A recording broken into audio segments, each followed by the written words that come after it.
Buenos días, doctores. Gusto saludarles. Bienvenidos, doctor Castillo, doctor Ramírez. Bienvenidos. El día de hoy, tenemos la presentación de información para pacientes sobre COVID-19, mitos y realidades, por el doctor Julio Castillo, médico general especializado en pediatría, el doctor Leonel Ramírez, médico internista. Bienvenidos. Gracias. Muchas gracias. Dejo la pantalla con el doctor Castillo. Bien, muy buenos días. Hoy estamos con la intención de poder platicar un poquito sobre las múltiples dudas que hay con respecto a lo que es el coronavirus. Vamos a compartir ahorita la pantalla. Esta es una información muy importante porque nos hemos recibido múltiples llamadas, consultas en WhatsApp, consultas por las redes sociales de Facebook, YouTube, y queríamos con mi amigo de promoción, Leonel Ramírez, que es internista, y su servidor, Julio Castillo, que soy pediatra y me dedico a ver niños, poder solventar algunas dudas que podamos tener con respecto a esta pandemia que tenemos ya varios meses, desde el 11 de marzo, de estar en Guatemala. Entonces, vamos a continuar. Yo me dedico y trabajo en el Centro Médico Infantil y Obstétrico, que era conocido como Clínica del Niño en Moral. Y vamos a tratar de información sobre lo que es el COVID. Vamos a estar viendo lo que es el virus. Vamos a ver, por eso esta situación que nosotros vemos acá, esta corona que tiene, se le llama coronavirus, pero el verdadero nombre es SARS-CoV-2. Es un virus de ARN de cadena única que básicamente se habían encontrado extensamente en murciélagos, pero que también puede comunes los coronavirus en humanos, por la mutación que tuvo el virus, o sea, el cambio genético para los padres que nos están oyendo, ha sido muy importante y entonces ha generado varias infecciones en los últimos años. No ha sido solo una infección o una pandemia que ha habido, sino que también nos podemos ver que da el SARS, el MERS y ahora lo que es la enfermedad que todos conocen como el COVID-19. Me gustó mucho esta representación de lo que son las bacterias, los virus, de lo que son los protozoos, porque podemos nosotros ver realmente el tamaño de lo que estamos hablando. Mucha gente confunde lo que son bacterias con virus y quieren tratar las bacterias los virus con antibióticos, y los antibióticos son para bacterias. Y entonces vemos mucha gente comprando mucha citromicina, comprando otro tipo de antibióticos, y los antibióticos son exclusivamente para estas bacterias. Quiero que miren el tamaño de esta bacteria. Quiero que miren que este dibujo que lo hizo un niño representó bien 1 milímetro, y eso equivale a 1.000.000 de nanómetros, lo que normalmente miramos en el coronavirus, que es de 10 a 20. Miremos, por ejemplo, el virus de la rabia tiene 170, más o menos 70 nanómetros. La camidia tiene 300 nanómetros. El virus de ébola tenía 970. El virus de la polio tenía 30. El rinovirus, que es uno de los virus que causa el catarro común, ¿verdad? Y infecciones respiratorias altas en niños, muy frecuente, mide 30 nanómetros, pero miren, el coronavirus es extremadamente pequeño comparado a lo que es una bacteria, que una bacteria solo la podemos ver a través de un microscopio. Entonces quiero que ustedes como padres, pues ahora sí sepan exactamente de lo que estamos hablando. La situación a nivel mundial de la infección hasta el día de hoy, en la tarde, como aproximadamente tipo 2 de la tarde, era de 5.644.562 casos. siendo Estados Unidos llevándose el primer lugar del top 4 del mundo, teniendo de 1.691.342, segundo Brasil, tercero Rusia, y el United Kingdom, que se lleva el cuarto lugar, ¿verdad? Que es Gran Bretaña. Yo me recuerdo cuando empezamos a hacer nuestras conferencias, que mirábamos unos cuantos puntos rojos en este mapa global, pero ahora ya casi todo está rojo, ¿verdad? Y nosotros podemos ver que también la situación a nivel mundial nos tira que tenemos 352.789 muertes, ¿verdad? De los cuales Estados Unidos y Gran Bretaña, o sea, Inglaterra, se llevan el primero y el segundo lugar. ¿Cómo estamos en Guatemala? Este es el John Hopkins, que nos estamos sacando esta información, que nos mantiene actualizados por día o por hora el número de casos, y podemos ver que Guatemala tiene por el momento, hasta esta hora, que probablemente todos estos datos y todo lo que vamos a hablar acá, quiero decirles que esto es cambiante. Es un virus nuevo, es una pandemia nueva, no conocemos todo con respecto a cómo va a evolucionar o cómo va a ser la evolución natural del virus, pero Guatemala lleva hasta este momento 3.954 con 63 muertos.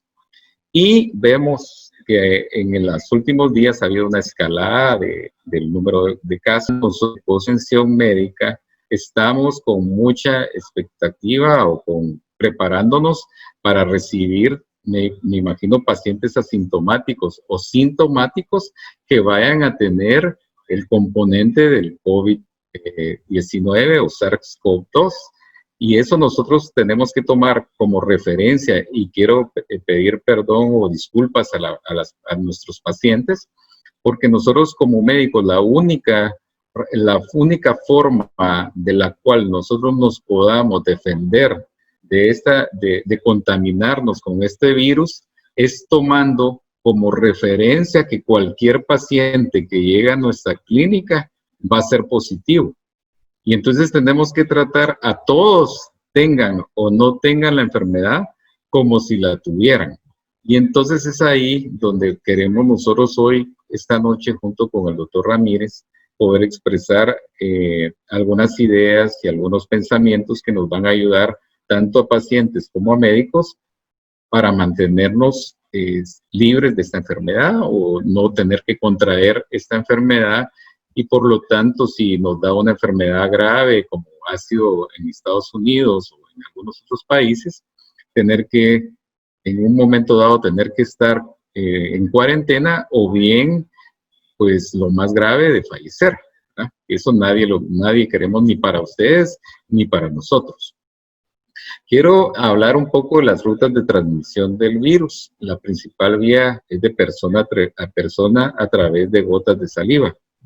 Pero quiero expresar la importancia o lo diferente de este virus, y es que hay un periodo que llamamos de asintomáticos. Asintomático significa sin síntomas, y ese periodo asintomático va desde el primer día de la exposición hasta el 6º día aproximadamente, y a partir del 7º aparecen los primeros síntomas. Pero lo interesante acá es que ese periodo de 1 a 6 días o 7 días en el cual el paciente ha sido expuesto a las gotitas de saliva de alguna otra persona, se vuelve a partir de las primeras 24 horas contaminante sin que nosotros lo sepamos.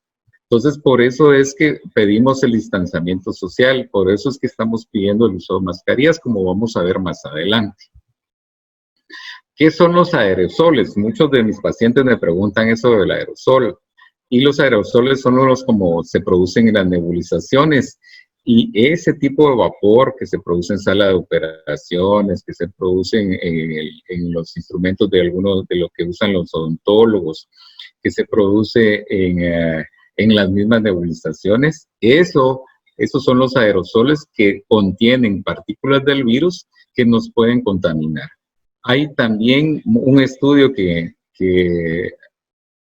que dice que puede haber una transmisión fecal oral, y aquí en Guatemala el doctor David Prado, que es infectólogo, estaba mencionando que podría ser una vía muy importante para la transmisión del virus en nuestra área, porque nosotros tenemos muchas áreas de mala higiene, donde no hay agua potable, donde no hay las condiciones de higiene adecuadas, y por lo tanto podría ser una transmisión muy importante en nuestro medio. También se está investigando, no es completamente cierto o no se sabe exactamente si se puede transmitir a través de la orina.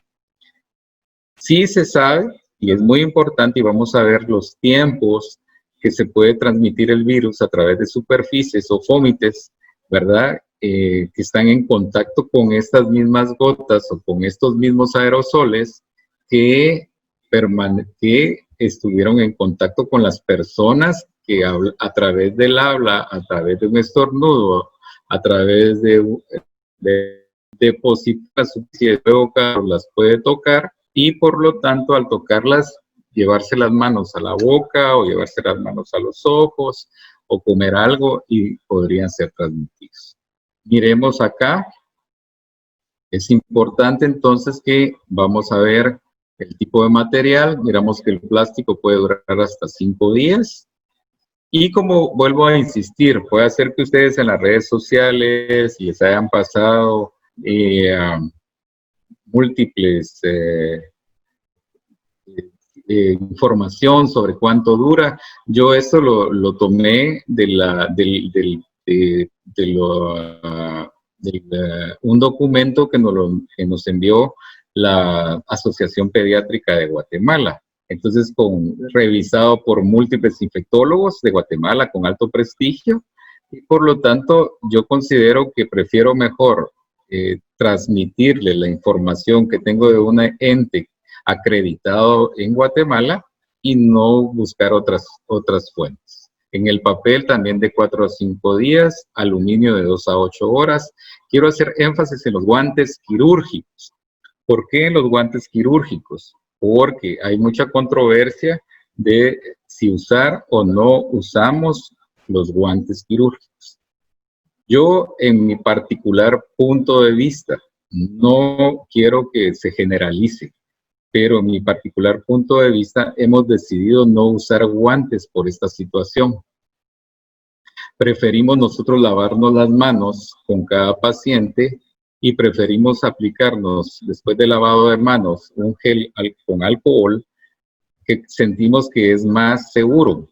¿Por qué? Porque nos puede dar una falsa sensación de que el guante nos está protegiendo, y se ha investigado que teniendo los guantes utilizando alcohol se pueden lastimar o ya no pueden tener el efecto protector adecuado estos guantes y dejar pasar el virus. Entonces, por lo tanto, es algo que pongo con signo de interrogación, y no quiero que lo generalicen, ni quiero tampoco que lo tomen como que es algo completamente 100% cierto. En el vidrio 4 días, en la madera 4 días y en el acero 48 horas. ¿Qué es tal vez lo más importante que yo quiero resaltar en esta diapositiva o en esta información?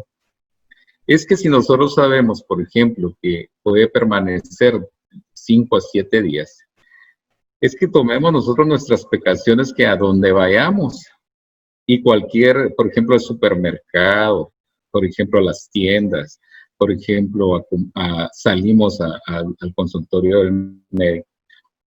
Entonces, todo lo que nosotros toquemos, al igual que, como les dije, de nosotros los médicos, con respecto a ustedes, los pacientes, es de nosotros tener la conciencia de que todo puede tener coronavirus. Si ustedes como padres de familia, si ustedes como pacientes, si ustedes como personas toman conciencia de que todo lo que toquen puede tener coronavirus, entonces no se van a estar tocando los ojos, no se van a estar llevando las manos a la boca, no se van a estar tocando la mascarilla, se van a estar lavando sus manos, se van a estar aplicando gel. Cuando lleguen a su casa van a dejar esa ropa que de fuera de la casa, se van a cambiar, van a desinfectar sus zapatos. Y entonces considero que es importante que yo puedo tomar como una forma generalizada de decir que por lo menos pueden haber hasta 5 a 7 días donde pueda permanecer el virus. Hay estudios, y he estado oyendo estudios de algunos colegas de múltiples partes del mundo, donde están diciendo que el virus puede permanecer en el aire aproximadamente 2 horas. Y por ser un virus muy pesado, eso también ya se transmitió a través de las redes sociales, que no puede viajar más de 1.5 a 2 metros. Entonces, tomémoslo en cuenta, porque igual para no estarnos quitando porque muchos dicen, bueno, entonces no tengo me voy a quitar, voy a algún lado. Como aquí no hay nadie, me voy a quitar la mascarilla, pero tú no sabes si hubo una persona que estornudó ahí hace media hora y que esas partículas de sol, de saliva, quedar prendida al aire, cuando tú te quitas la mascarilla, puedes ser infectado a través de esas gotitas.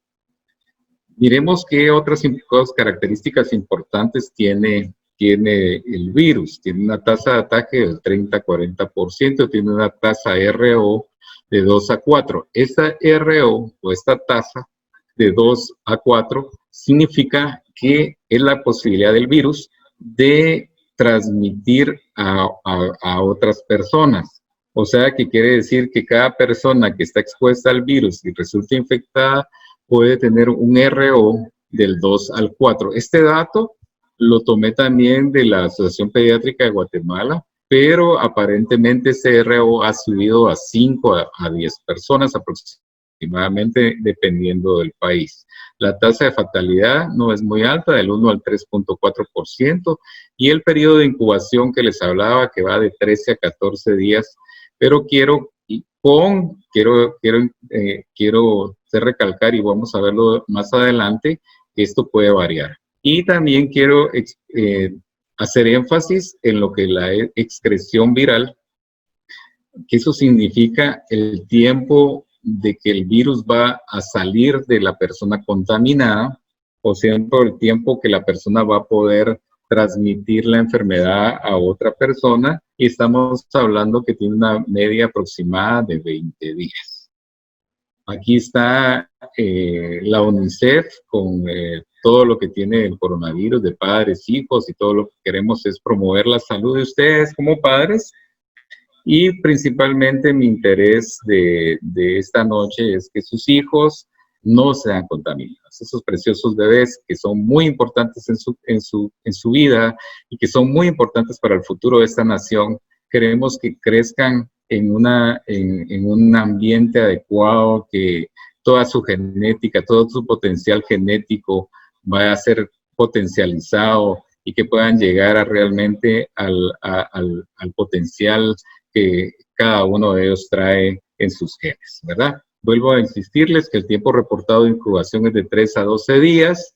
La mayor parte de personas, niños y adultos, inicia con síntomas dentro de los primeros 5 días post-exposición o contagio. O sea, la mayoría. Eso no quiere decir que todos. Y es donde yo quiero tal vez hacer un énfasis importante en decirles que no tendamos a generalizar nada. Aquí no podemos decir, es que son 5 días, después es que son 7. No, no podemos generalizar. Cada uno de nosotros está formado por genes completamente diferentes. Cada uno de nosotros es una persona única. Y eso ustedes lo pueden saber porque cada uno de nosotros tiene sus huellas digitales, y esas huellas digitales no hay quien más tenga otras huellas en el mundo. Entonces quiere decir que no somos únicos. Entonces, lo que le pasó a una persona no necesariamente me va a pasar a mí. Lo que pasó en Wuhan, China, no necesariamente está pasando en Estados Unidos, y lo que está pasando en Estados Unidos no necesariamente está pasando en Guatemala, y lo que está pasando en Guatemala ciudad no va a ser lo mismo que va a pasar en Morales Izabal, que es donde nosotros trabajamos. Se ha demostrado tan tempranamente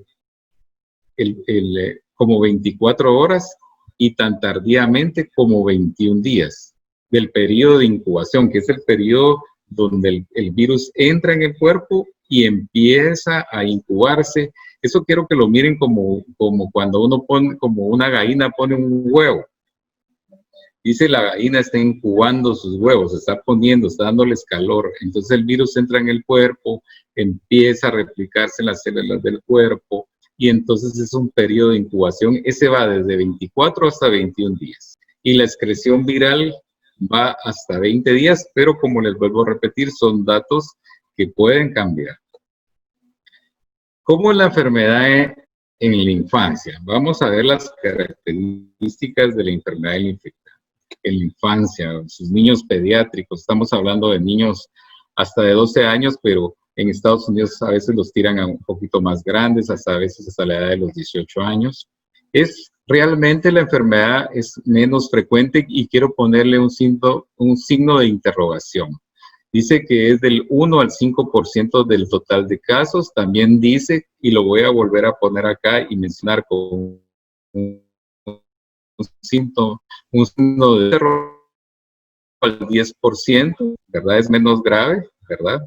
El 0.6% del total de casos va a UTIP, que es la unidad de terapia intensiva pediátrica, y en este estudio mencionaron una mortalidad de únicamente el 0.2% de los niños.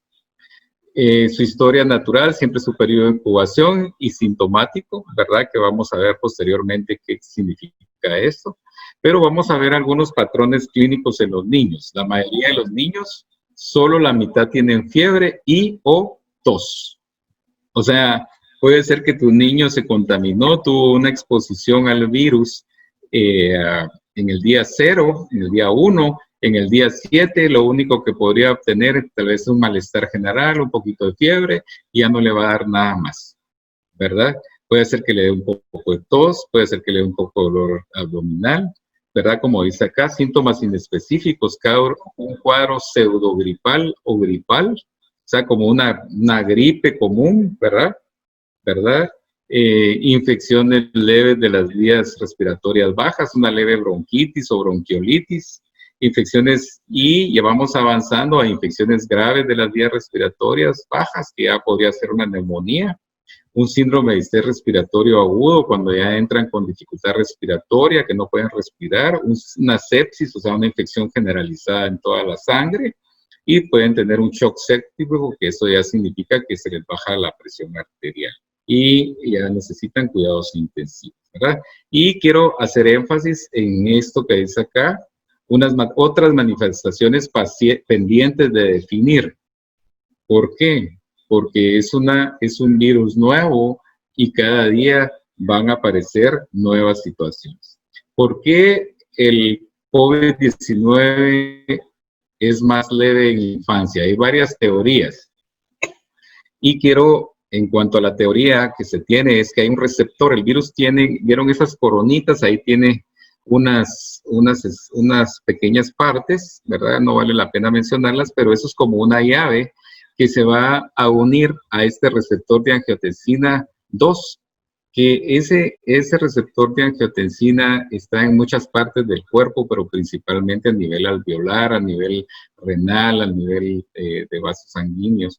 Y entonces ahí se pega el virus a este receptor como una llave, precisamente, y ese receptor, al hacer contacto con el virus, entra como que usted va a abrir la llave de la puerta de su carro, y entonces empieza la infección.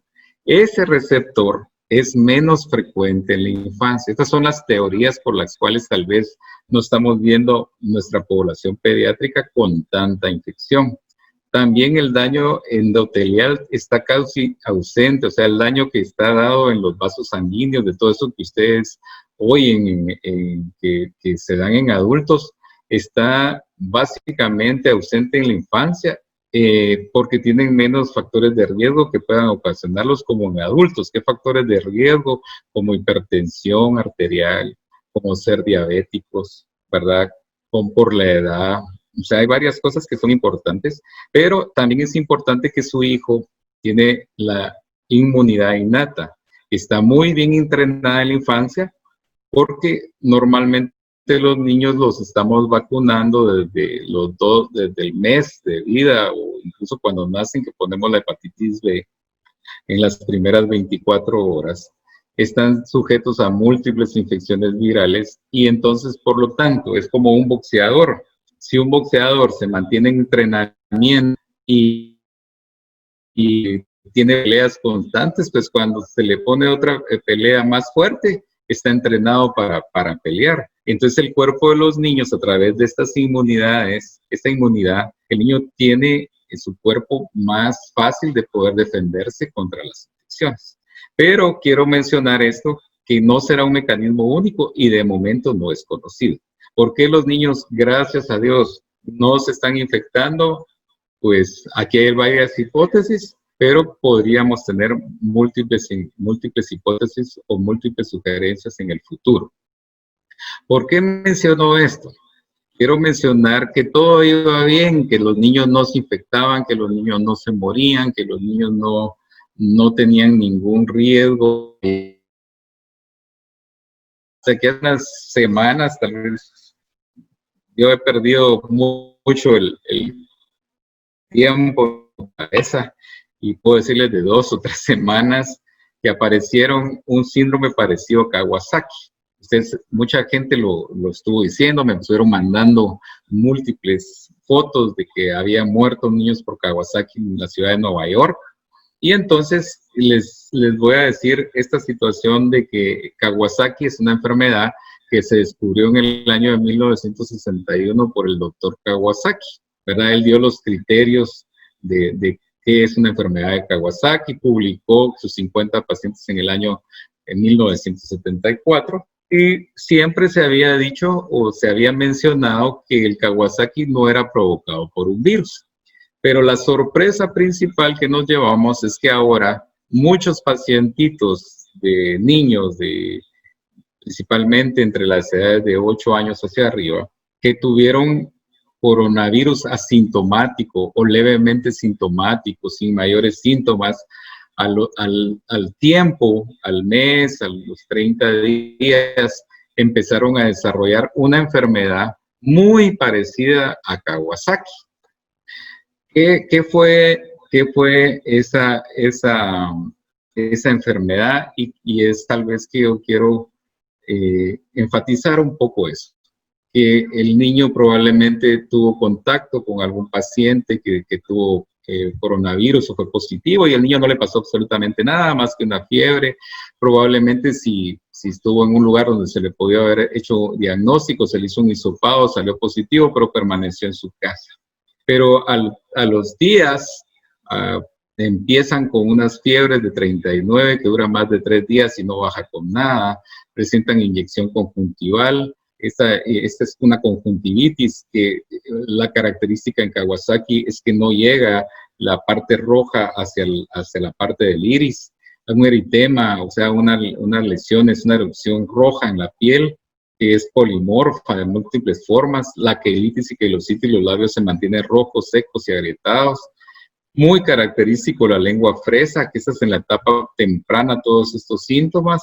El eritema es el enrojecimiento de las palmas de las manos y las plantas de los pies. Es muy característico ver a los niños con las manos hinchadas de color rojo, como que tuvieran un guante, y en ese guante se le miran los dedos hinchados y rojos. Y la adenomegalia, ¿verdad? Que son ganglios linfáticos inflamados que generalmente pueden ser unilaterales, un cuello y mucha irritabilidad.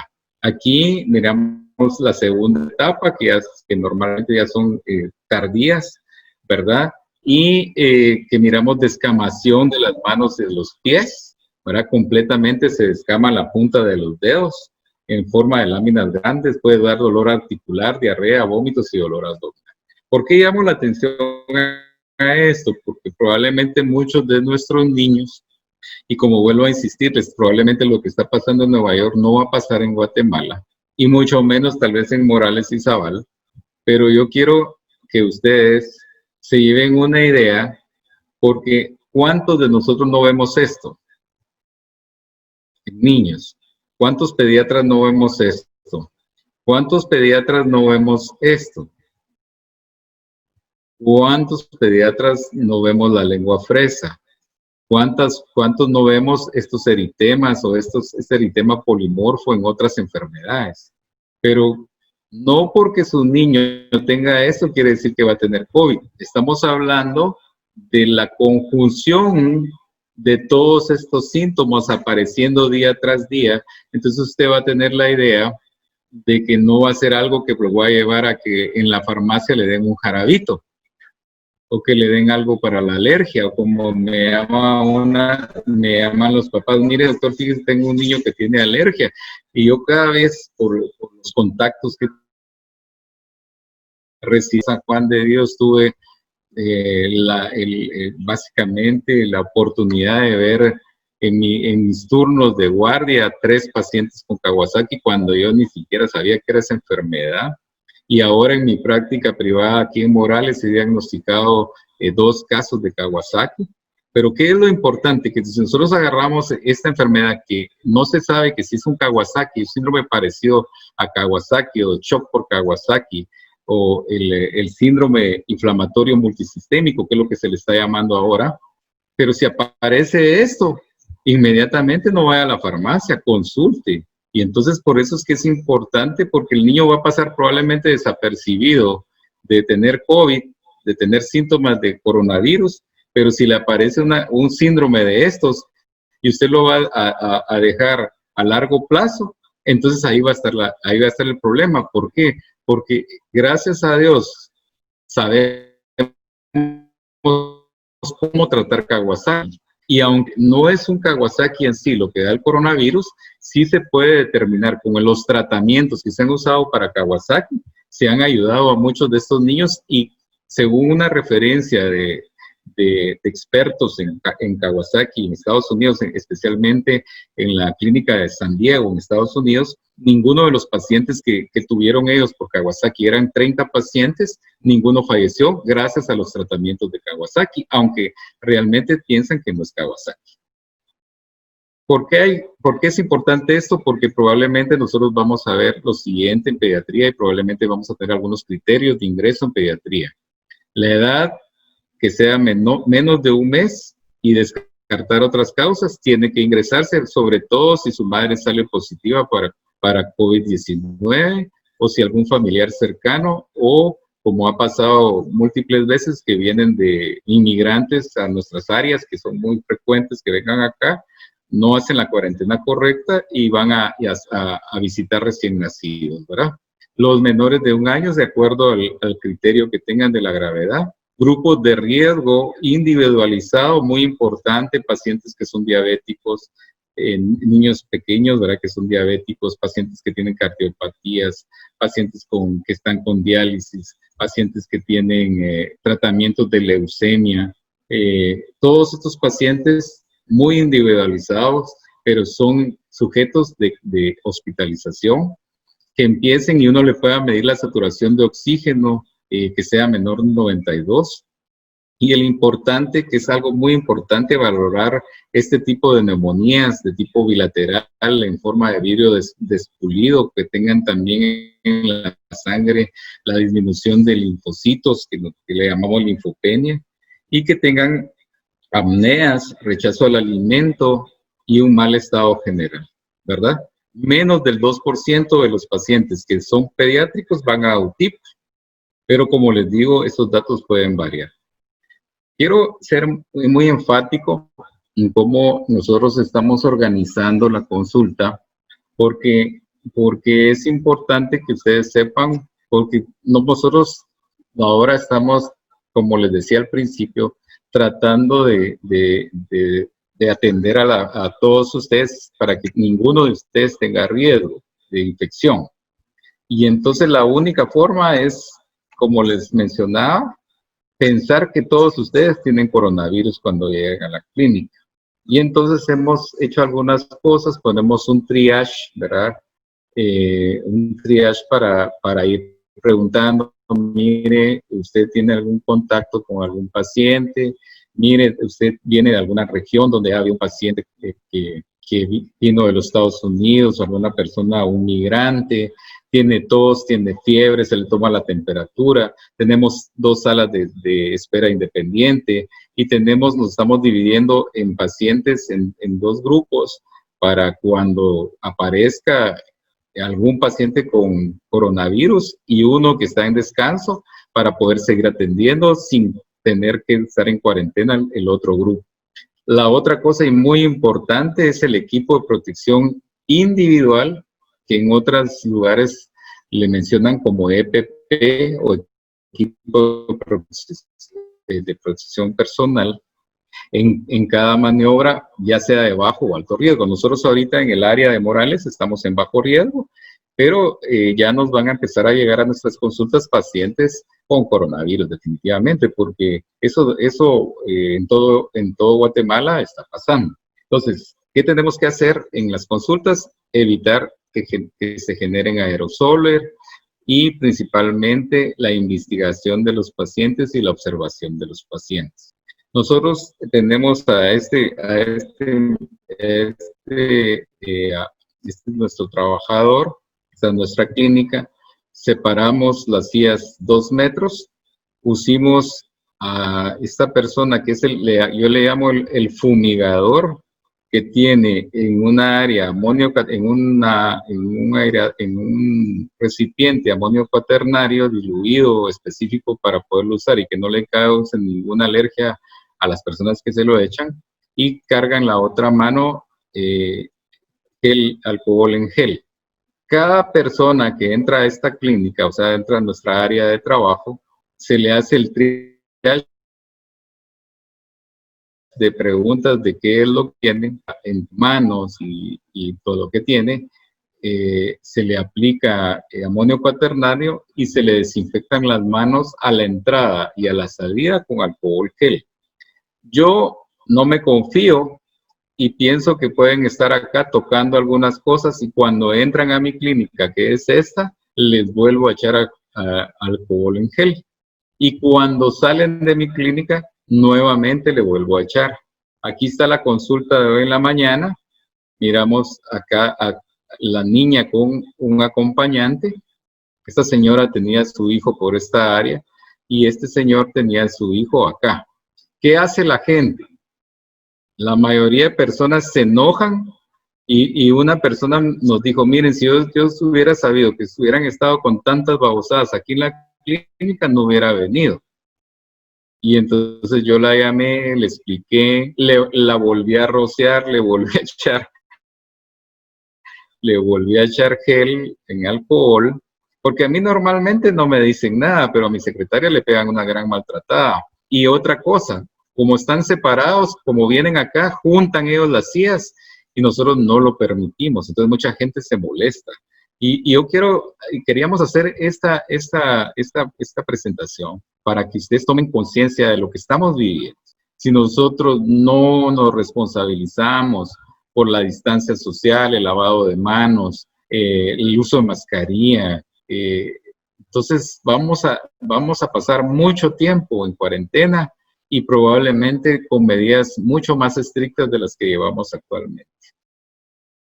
También cuando hospitalizamos pacientes, ustedes miran nuestras enfermeras, mi secretaria con careta, con guantes, ¿verdad? Les decimos que no usamos guantes por la razón que ya les expliqué, ¿verdad? No quiero crear una falta expectativa en mis enfermeras. Ah, es que yo uso guantes, entonces ya no me lavo las manos y ya no me echo gel.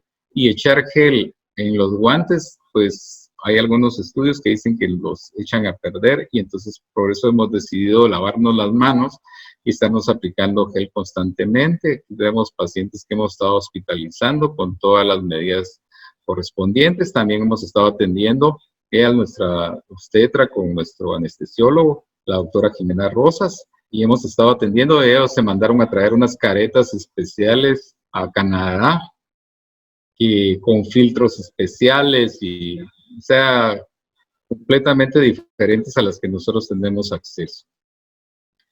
Quería hablarles un poquito de la esquema de vacunación, porque también es otra pregunta recurrente que me hacen por medio de de WhatsApp y de las redes sociales. Mire, doctor, tengo un niño de 3 meses y no lo he ido a vacunar. Y mire, es que fíjese que tiene ya 6 meses y le falta terminar su esquema de vacunación. Yo quiero hoy tratar de que prioricemos las vacunas y que lo tomemos como imprescindible en los primeros 15 meses de vida. Eso incluye la primo vacunación de todas las vacunas normales, de PT, polio, lo que es hepatitis B, lo que es el Haemophilus influenza, que es la meningitis, ¿verdad? Lo que es neumococo y lo que es rotavirus. ¿Por qué? Porque lo que estamos viendo es que la gente no está vacunando a sus niños y entonces empezamos ya a ver que empiezan otra vez las otitis por neumococo, que empezamos a ver múltiples casos de rotavirus, que empezamos a ver problemas y vamos a ver cada vez problemas más serios. Entonces, en mujeres embarazadas, muy importante también poner la gripe y la vacuna de tosferina. ¿Por qué? Porque tenemos múltiples casos de niños recién nacidos que la madre le pega la tosferina al niño, ¿verdad? Que es una tos perruna, y ustedes se dan cuenta que la tos es parte fundamental del diagnóstico del adulto con coronavirus. Entonces, si nosotros tenemos a la embarazada vacunada con tosferina y contra influenza, entonces nosotros podemos determinar que por lo menos influenza no va a ser y que tampoco va a ser tosferina. Entonces ya nos estamos ubicando más a que pudiera ser un coronavirus, ¿verdad? Obviamente tenemos los grupos de riesgo, lo que necesitan, y el resto de vacunas, por ejemplo, hepatitis A, varicela, la vacuna, por ejemplo, de sarampión, rubiola y paperas, si ya segunda dosis se podría, por ejemplo, diferir, ¿verdad? Obviamente, como dice aquí, el resto se pueden posponer. ¿Dónde aplicar? Vaya a su centro de salud. No le estamos diciendo que vaya a la clínica a vacunarse, pero vaya al centro de salud y cumpla con su carnet de vacunación. Nosotros acá tenemos en la clínica todas las vacunas y principalmente estamos colocando la vacuna de la influenza a partir de 6 meses, ¿verdad? Porque no queremos que un niño, ¿verdad?, sea contaminado de otros virus y que pueda confundirnos con que es un coronavirus de una reacción cruzada o por ejemplo, un examen falso positivo y el pobre niño vaya a tener que ir a Guatemala a estar hospitalizado y ni siquiera tiene esa enfermedad. Hablemos un poco del COVID y embarazo. Quiero ser muy enfático en lo siguiente: las embarazadas tienen el mismo riesgo de contraer la infección por SARS, por el coronavirus, que el resto de la población general.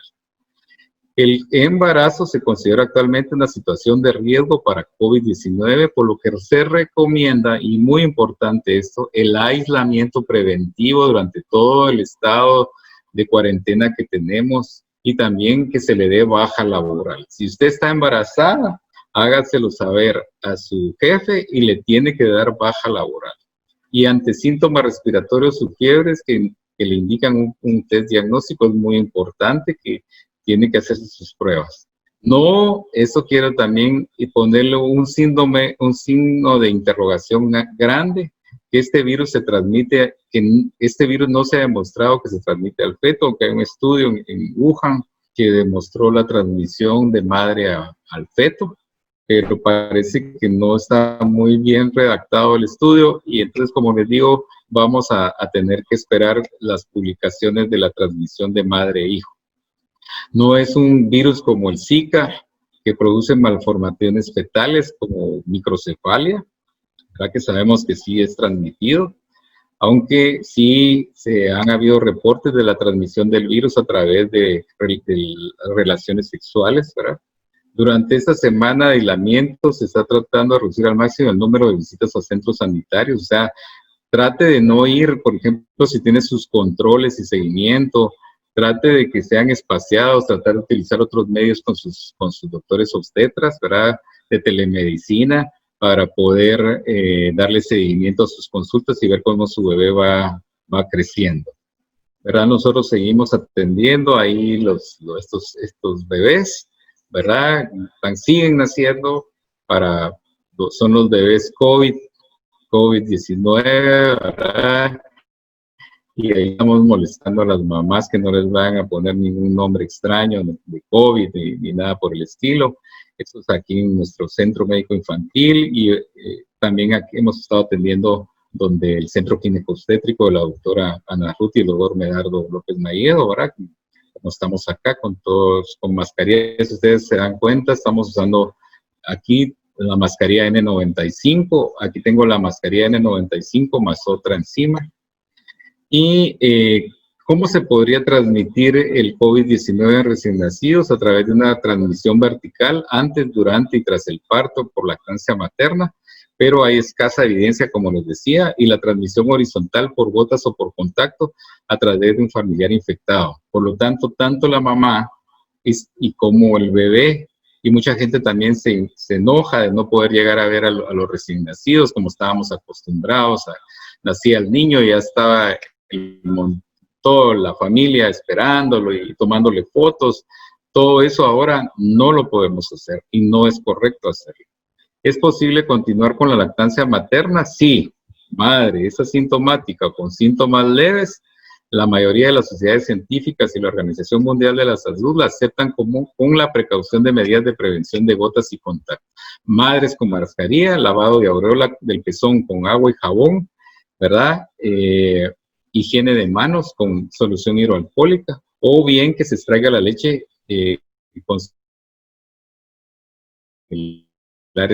si la tiene ya o moderados o graves, principalmente la extracción de leches con similares precauciones, y si no es posible, pues lactancia artificial. Todo esto, información que yo les estoy dando acá, podría ser que mañana cambie. Quiero ser muy enfático en eso. ¿Qué ha pasado en el mundo con los niños? Miremos los pacientes en los lugares donde más ha habido casos de coronavirus: China, Estados Unidos, Italia, España y el Reino Unido, ¿sí?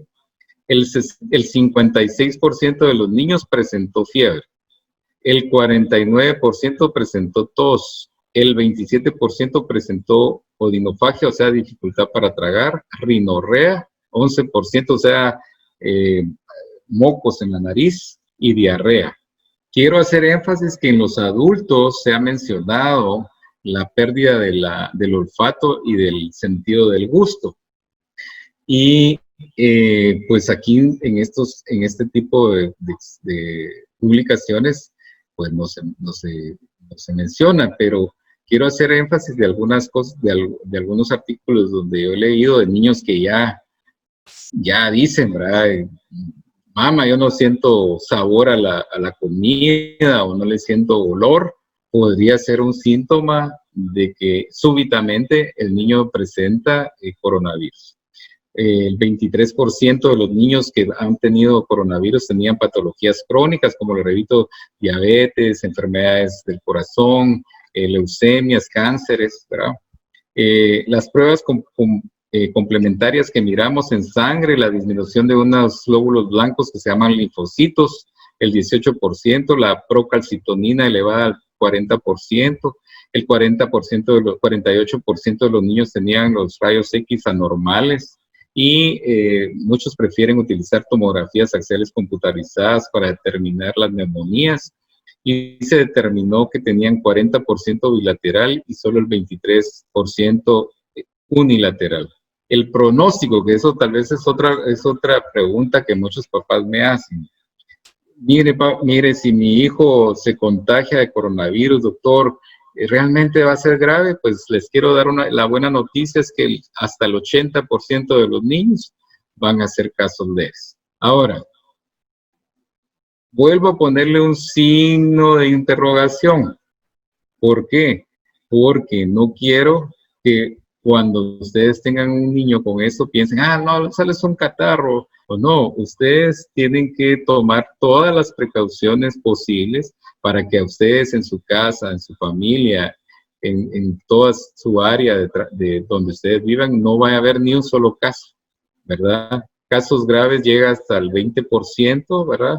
Y depende de muchas series y de muchos estudios. El factor principalmente relacionado con egreso a la unidad de terapia intensiva es la edad, cuando los niños son menores de un año, y luego viene la edad de 1 a 5 años.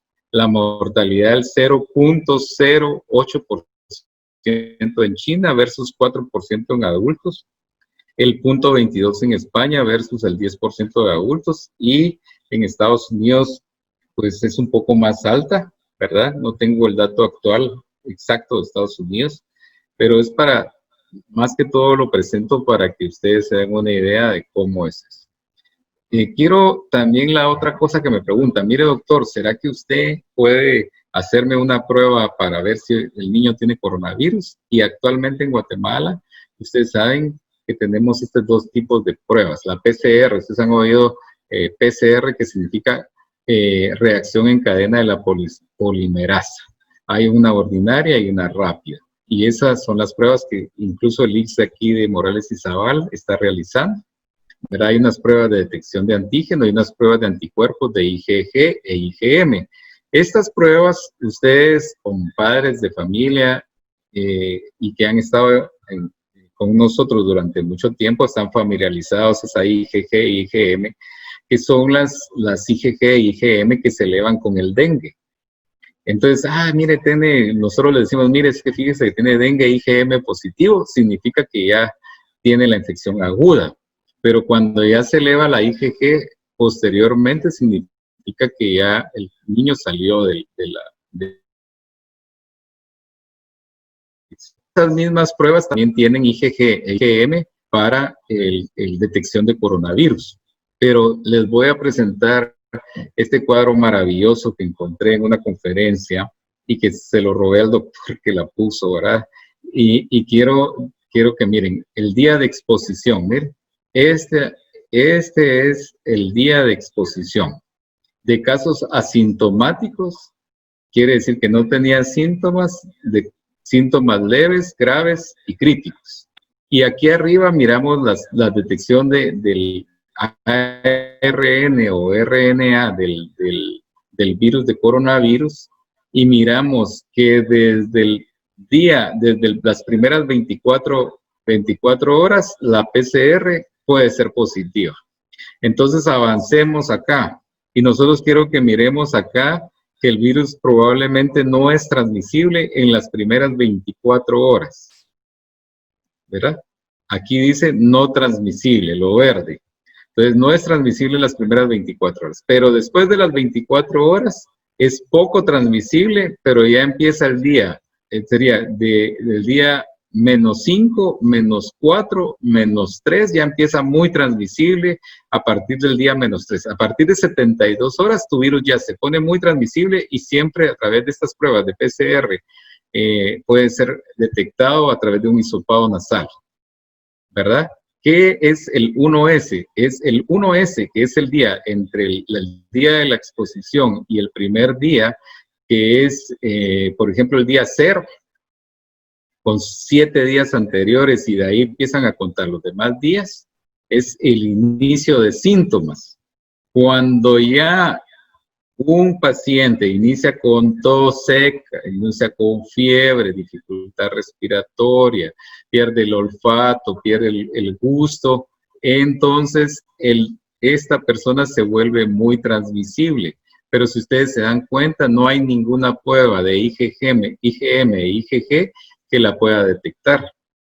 Y si se dan cuenta, el patrón de tanto asintomático como leve, grave y crítico casi son iguales. Yo podría decirles que podrían ser casi iguales hasta el día 3 del primer día de síntomas. Entonces, pero estamos hablando del día 3 de síntomas, pero estamos hablando de 10 días después de la exposición, ¿verdad? Entonces, si nosotros miramos acá hacia abajo, hacemos un corte en el día 3 de síntomas, estamos hablando de 10 días en el cual el virus es muy transmisible, pero no lo podemos detectar ni por IgM ni por IgG, que probablemente van a ser las pruebas que nosotros como médicos vamos a poder tener acceso, ¿verdad? Entonces, si usted tiene síntomas de lo que hemos mencionado, lo ideal es que lo mencione en la entrada a la clínica, ni siquiera tiene que entrar, ni siquiera, incluso por teléfono.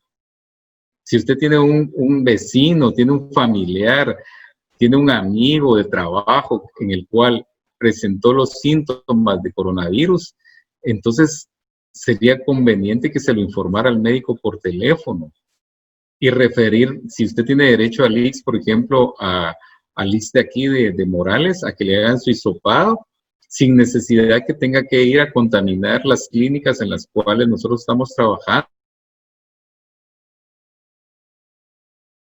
¿Por qué? Porque las únicas pruebas que probablemente vamos a contar nosotros van a aparecer hasta el día 7. IgM empieza a ser positivo al día 7 e IgG empieza aproximadamente al día 10. Pero estamos hablando al día 10 más 7 son 17, o IgM 7 y 7, 14.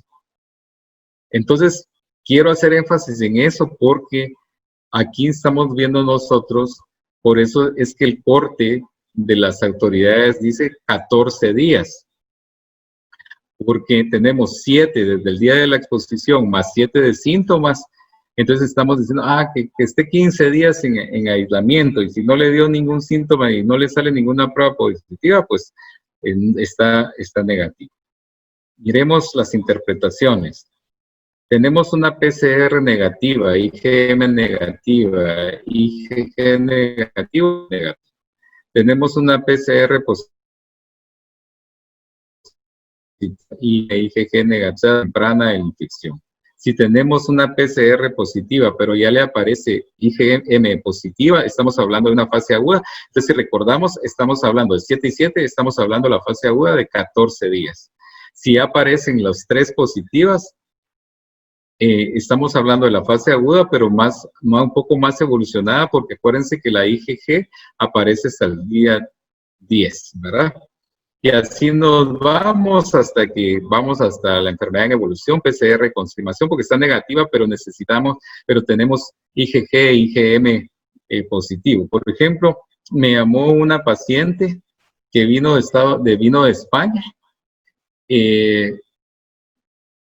y me preguntaba que había tenido neumonía, que había tenido tos seca, que había tenido todos los síntomas, pero que ella no había querido ir a que la examinaran ni le tomaran nada. Y me preguntaba que qué podía hacer para saber si ahora tenía el virus o no. Entonces yo, la verdad, me molesté un poco, pero lo que puede hacer es hacerse una IgM y una IgG, y lo único que se le va a corroborar es que sí tuvo la enfermedad y que espero que realmente haya tomado, porque ella dice que tomó todas las precauciones, estuvo encerrada en su casa y no salió. Esperemos que no haya infectado a nadie más. Por último, quiero terminar diciéndoles a todos nuestros amigos, pacientes, colaboradores, a nuestros propios médicos, amigos que trabajan en el área, que les queremos pedir una simple sugerencia.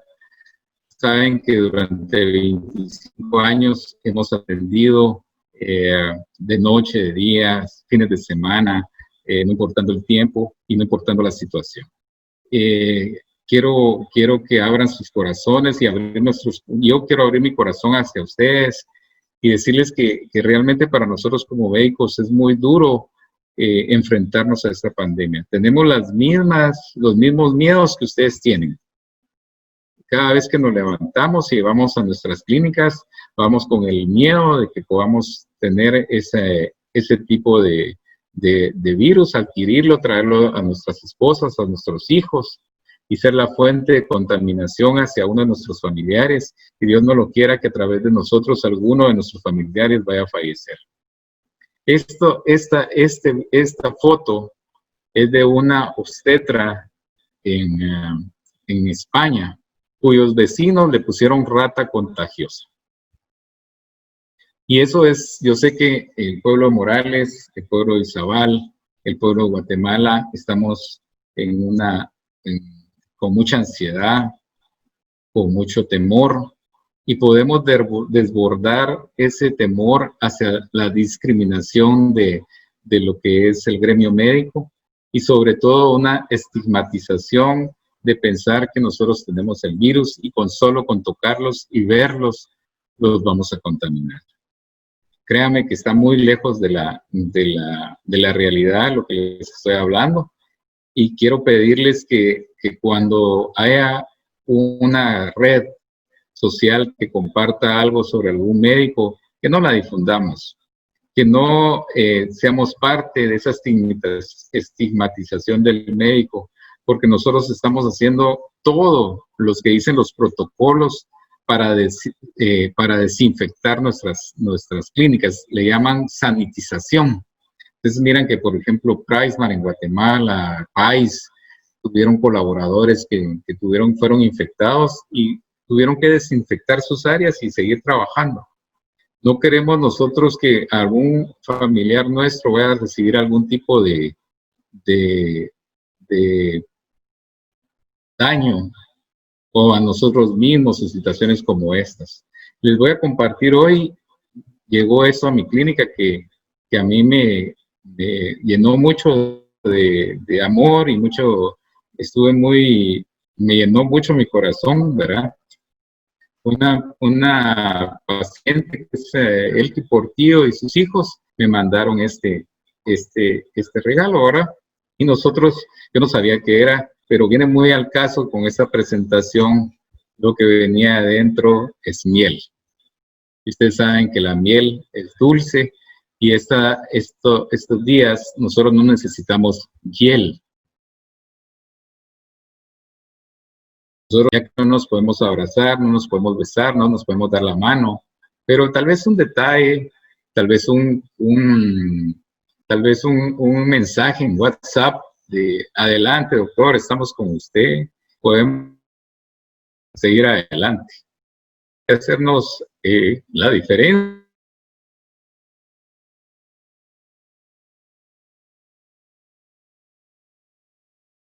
Un buen día o tener un mal día. Agradecer a Rafa, el licenciado Rafa Martínez, el licenciado de Pearson, por la oportunidad que nos dan de transmitir este tipo de información a todo el pueblo de Guatemala. Buenas noches. Buenas noches, doctor. Buenas noches a usted. Y pasamos ahora con la presentación del doctor Ramírez. Un segundo. Buenos días, gracias por su amable atención. Pues yo solamente voy a hacer un refuerzo de lo que ya ampliamente comentó el doctor Castillo. Mi nombre es Leonel Ramírez, ya llevo 20 años ejerciendo medicina interna en el departamento de Izabal, específicamente en el municipio de Morales.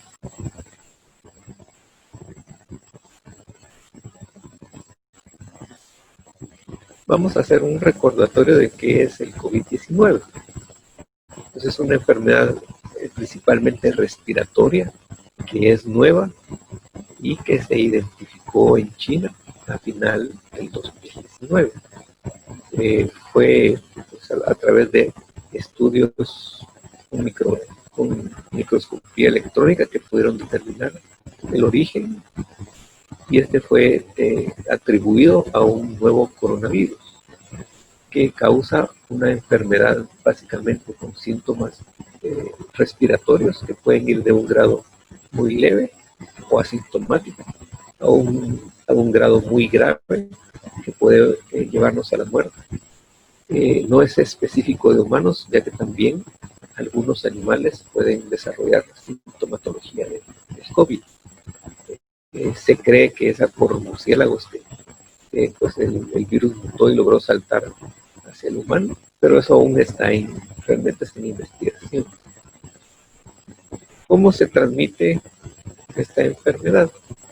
Principalmente es a través de gotitas o microgótulas que el paciente emite cuando tose, o cuando estornuda principalmente, y pues esto puede llegar directamente a la cara del paciente, si es que le tosieron o les estornudaron enfrente, o a través de tocar alguna superficie contaminada donde previamente el paciente tal vez tosió o se estornudó la nariz y no se lavó y pues dejó contaminada esa área, y otra persona viene con la mano ahí, se eleva la cara, la boca, los ojos y pues contraerá muy seguramente la enfermedad.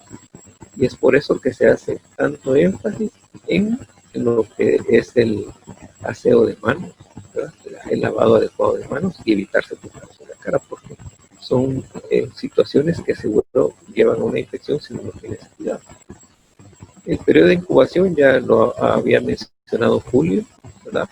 En Guatemala más o menos es de 14 días, ¿verdad? Lo que se tiene como máximo, pero ciertamente, como él bien dijo, puede llegar hasta los 21 días, dependiendo las series o dependiendo de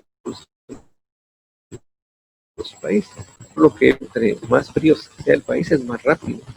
Por ejemplo, en Estados Unidos puede ser de 2 días, 3, 4, 5 días y los pacientes ya tienen síntomas, pero este no es nuestro caso. Tenemos diversidad de síntomas, ¿verdad?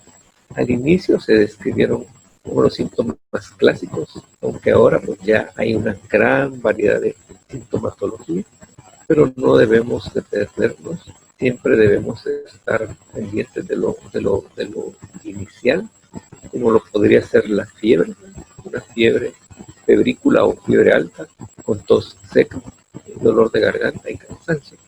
Como bien dijo Julio, una pseudogripe o una pseudoinfluenza. Estos pues son los síntomas de una enfermedad por COVID, digamos, leve.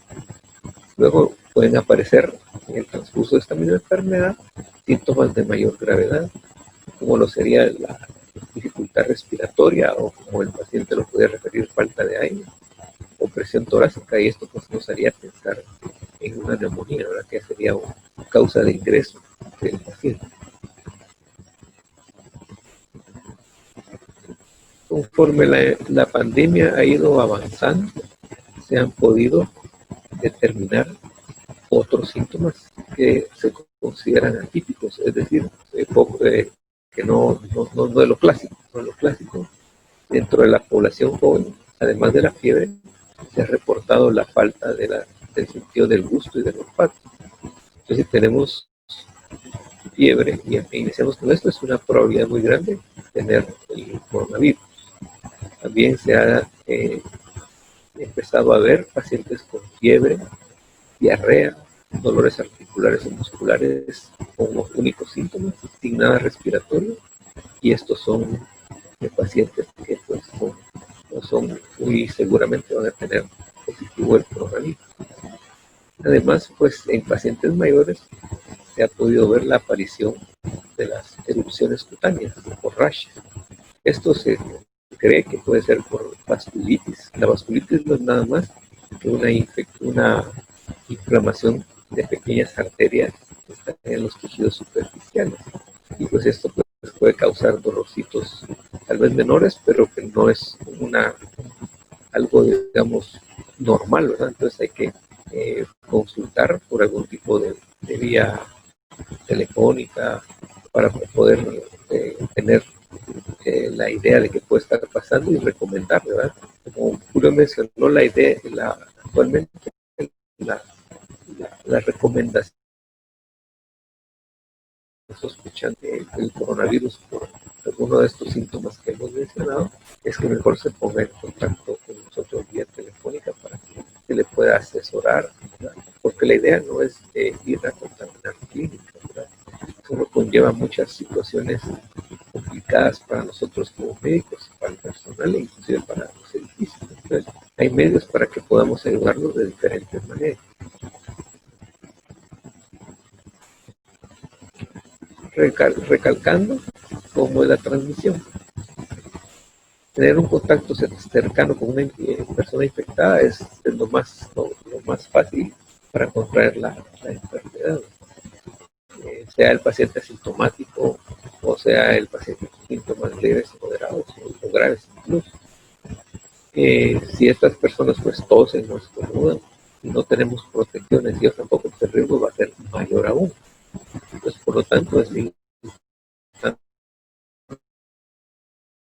medidas de distancia y el uso de la mascarilla correctamente, de lo cual voy a hacer aquí un poquito más de énfasis. Y también, volviendo a mencionar, pues, tocar objetos, superficies contaminadas, después tocarse la cara, la nariz y la boca, es también otra fuente de contagio. Es muy común que veamos a los pacientes durante la consulta que vaya a tocarse la mascarilla y todo. Entonces eso es terriblemente equivocado. La mascarilla debe colocarse y se retira hasta el momento de regresar a casa.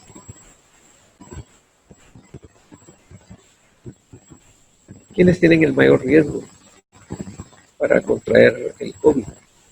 Adultos mayores de 60 años, ¿verdad? Que ya tienen daño endotelial, como bien lo mencionó Julio, que ya tienen algunos factores de riesgo adicionales, como pudiera ser el ser diabético, tener enfermedades del corazón o cardíacas y el propio cáncer. Pueden hacer que estos pacientes contraigan un COVID, si sea, digamos, sea grave o requiera cuidado intensivo, los puede llevar a la muerte.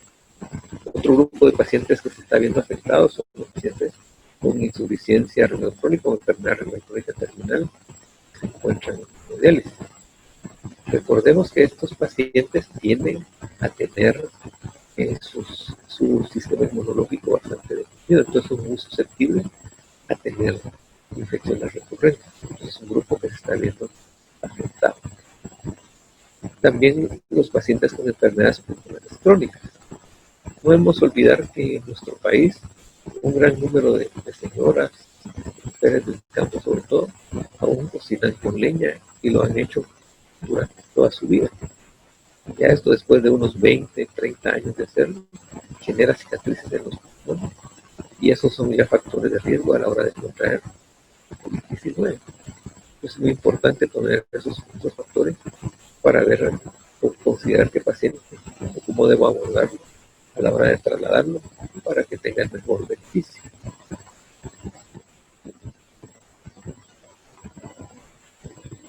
Las medidas de prevención es un recordatorio, es algo en lo que debemos insistir siempre, porque no se logra evitar que la gente deje de por ejemplo, tocarse la cara, tapando la boca, con la mascarilla mal puesta. Y después, además de eso, pues, el distanciamiento social, que es evitar el contacto cercano con personas que tengan gripe, que toser o estornudar, igual dice que tiene que cubrirlo en la boca, o usar una servilleta, ¿verdad?, para evitar posibilidad de contagio. Las recomendaciones las hago nuevamente, porque si de esto no hay vacuna, ¿verdad?, no hay un medicamento que uno le diga al paciente en 10 días que no se va a olvidar de eso. Nuestro arma es el primero, el distanciamiento social, ¿no? El permanecer a una distancia prudente nos va a disminuir mucho el riesgo de tener una infección. El uso apropiado de la mascarilla, ¿verdad?, como les mencionaba, la mascarilla debe, si se va a salir a la calle, se va a ir a una consulta, se debe colocar y no quitarla hasta regresar de la casa y no estarla tocando. Si uno la toca y es un error, se tendría que estar lavando las manos cada vez que toca la mascarilla. Yo creo que eso ha sido un fallo, a pesar de que el ministerio, a pesar de que se ha estado publicando constantemente, la gente no usa la mascarilla, o como dice por ahí la usan de hamaca de papá, pues no sirve de nada, hay que usarla bien y todo el tiempo que se necesita. Por supuesto, el lavado de las manos, lavado de jabón, siempre haciendo burbujas. Hay protocolos que dicen exactamente cómo debe realizar. Nunca olvidar las uñas, las uñas tienen que lavarse bien durante ese momento. Y pues todo el mundo también desintoxicarse con una enfermedad de papel y usar el alcohol gel como bien mencionó Julio. Pues como profesionales estamos preocupados. Esta pandemia estamos poniendo todo lo que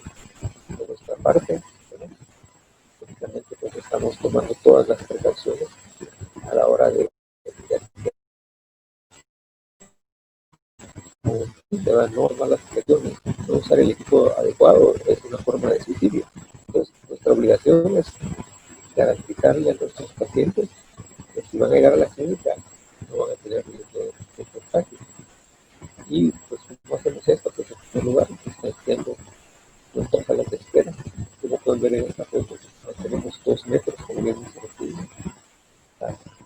Las vías, se hace el aseo constante de la entrada, de la puerta, se tiene un espejo de amonio para que se pueda pasar sus pies ahí y evitar el infectado. Y pues esto es un camino largo, por lo cual vamos a tener que vivir y aprender a vivir. Y pues como médico, pues recomendarles que siempre que desean visitarnos, estamos en la mejor disponibilidad de atenderlos.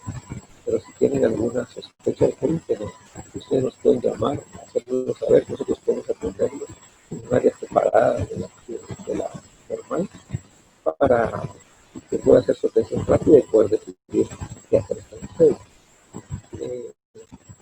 Eso es lo que tenía preparado, ¿verdad? Agradecerle al licenciado Martínez, a Julio Castillo, la invitación a compartir estos pequeños recordatorios, además que como insistir en lo mismo, pero si no lo hacemos, no vamos a lograr llegar a lo que me espera, que es reducir la curva de contagio. Muchas gracias.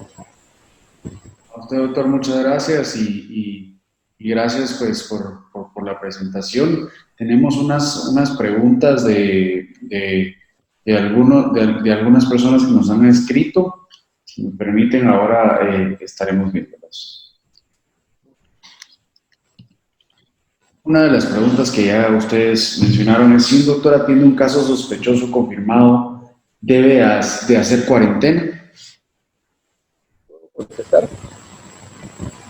Dale, Leonel. Pues, Solo acércate un poquito más al micrófono, por favor. ¿Está bien ahí? Ahí está bien. Si un colega se atendió un caso sospechoso o confirmado de COVID, siempre, y como hemos visto y se ha recalcado, debe usar su equipo de protección personal, lo que pues garantiza que no va a contagiarse. Entonces, por lo tanto, él no debería guardar cuarentena. Imagínense cuántos casos de coronavirus se han visto en nuestro país. 4.000, por ahí creo que mencionó Julio, 3.000 o algo así. Si por cada paciente que ha sido evaluado por el médico se le hubiera enviado a cuarentena, no tendríamos médicos en este momento. Entonces, nuestra obligación es protegernos para que podamos seguir atendiendo esos casos, ¿no? Y como les menciono, no debería ser paciente el médico en cuarentena, siempre y cuando haya usado su equipo completo, que incluye su gorro, incluye sus gafas de protección, su pantalla, su mascarilla N95, su bata, sus guantes, y con eso pues, y una adecuada higiene antes y después de evaluar al paciente debe ser suficiente. Muchas gracias, doctor. Otra pregunta que nos han hecho es, en el caso de idealmente, ¿qué debería hacer yo o un familiar que tiene síntomas de COVID-19? Bueno, voy a tratar de responder eso. En primer lugar, los síntomas son muy parecidos entre muchas enfermedades, pero en nuestra área, si usted tiene un familiar, un amigo, un vecino que haya venido deportado a los Estados Unidos y que haya tenido síntomas o no haya tenido síntomas y está en cuarentena y usted empieza con fiebre alta, con dolor de garganta, pierde súbitamente el olfato, pierde el gusto, empieza incluso con dificultad respiratoria, tos seca. Entonces, lo primero que tiene que hacer es llamar a su médico, no ir donde el médico, porque la situación es donde nosotros podemos complicarnos y podemos contestar a través de una llamada muchas de estas interrogantes. Por ejemplo, decirle: mire, definitivamente usted, por ejemplo, si hay algún paciente que haya salido positivo y yo vecino, eso con esos síntomas, lo que tengo que hacerme es ir a un lugar donde me pueden hacer una PCR rápida y en 2 horas o 3 horas yo tener un resultado y ver si soy positivo o soy negativo. Y si soy positivo, pues ya no contamino a la demás gente y dependiendo de la situación actualmente, pues ahora están siendo enviados todos los pacientes a cuarentena obligatoria por parte del gobierno. Pero considero, y es muy importante, que en el caso de adultos o adolescentes o niños más grandes podamos identificar las posibles fuentes de contagio. Ahora, si es un recién nacido, un niño pequeño, pues ellos no hablan, entonces definitivamente los vamos a tener que ver, pero muchos de estos pacientes, estos de los niños, van a ser asintomáticos y probablemente estos niños van a contaminar a muchos adultos. Entonces, tomamos ojo en eso y probemos y tratemos de en lo menos posible, contaminar a nuestros vecinos y familiares. Gracias, doctor. La última consulta. ¿Niños a partir de qué edad pueden utilizar mascarilla? Muy, muy importante pregunta. Yo les aconsejaría, y lo que le he revisado es que es a partir de los 2 años es muy seguro poder usar la mascarilla. Yo miro que a niños muy pequeños se las ponen, pero podría ser ir en contra de la salud de los propios bebés. Cuando son niños muy pequeños, y lo más importante es que no los saquen de la casa. Si vamos a tener que ir al hospital, vamos a mantenerlos alejados de los demás pacientes a 2 metros, lavarnos las manos, tener la desinfección correcta.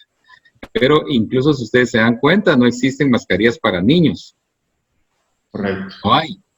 No hay niños, no hay una N95 para niños. Pues.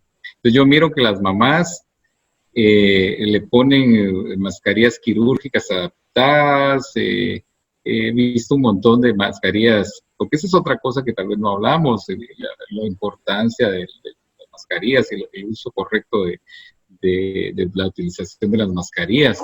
Pero una mascarilla quirúrgica, permíteme un ratito, regálame esa mascarilla quirúrgica. Voy a mostrarles algo. Aquí tengo una mascarilla quirúrgica, regálame acá. Y entonces tiene la mascarilla quirúrgica esta parte azulada y tenemos esta parte blanca. Y mucha gente está utilizándola al revés, ¿verdad? Normalmente lo que tenemos que usar es en esta posición con la parte azul hacia afuera. Entonces, si nosotros lo estamos usando al revés, podemos dar una falsa seguridad de que estamos protegidos y no estamos protegidos. También mascarillas de tela. Ya les enseñé en una de las diapositivas el tamaño del virus. Y el tamaño del virus penetra a través de una mascarilla de tela. Entonces, por eso es que estamos viendo tantas contaminaciones en Guatemala, porque mucha gente no tiene acceso y ni siquiera nosotros los médicos tenemos acceso a mascarillas N95, porque el alto costo que tienen y están escasas y con la situación que Donald Trump puso de que todas las mascarillas se tenían que quedar en Estados Unidos y no podían ser exportadas.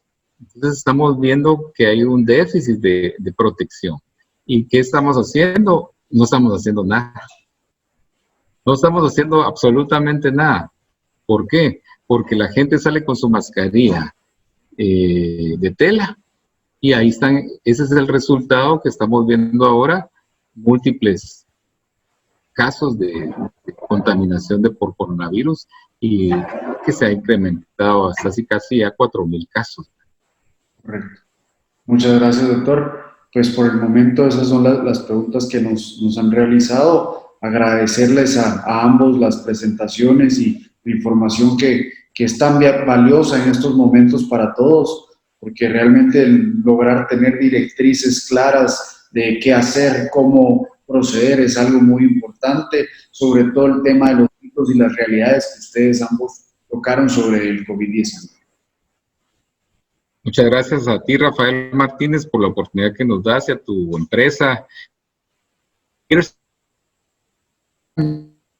este webinar, ¿verdad? Quiero mencionar que ni el doctor Ramírez ni yo tenemos ningún conflicto de intereses, porque no tenemos ninguna relación económica con la compañía Pearson, simplemente la amistad y agradecimiento de parte nuestra hacia Rafael Martínez, al licenciado Rafael Martínez y su empresa, para poder nosotros realizar este video informativo para nuestros pacientes del área de Izabal, pero que es muy bien aplicable a todo Guatemala. Así que muy buenos días y nos seguimos platicando en una próxima oportunidad. Buenos días y que tengan un buen día. Gracias. Gracias. Gracias a ustedes.